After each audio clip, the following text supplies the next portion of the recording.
ఆ ఒక్క కృప మిగలాలంటే అమ్మవారి పాదాలు గట్టిగా పట్టుకుంటే చాలు.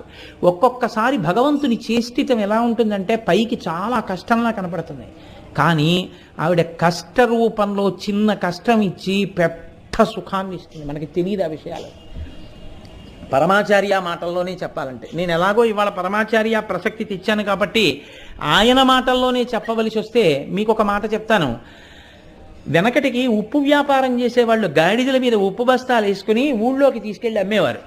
ఒకనొకప్పుడు ఉప్పు అమ్మే వ్యాపారులు గాడిదల మీద ఉప్పు బస్తాలన్నీ వేసుకుని అరణ్యంలోంచి వెడుతున్నారు. దొంగలు చూశారు, వీళ్ళు ఉప్పు బస్తాలన్నీ పట్టుకెడుతున్నారా, ఉప్పు బస్తా అంటే చాలా బరువు, ఆ ఉప్పు పట్టుకెడుతున్నారు, వీళ్ళు ఉప్పు అమ్మి మళ్ళీ వస్తారు. వచ్చినప్పుడు మనం ఈ ఉప్పు అమ్మిన డబ్బు పట్టుకొని వస్తారు కాబట్టి వీళ్ళని భయపెట్టి డబ్బు దోచుకోవచ్చు.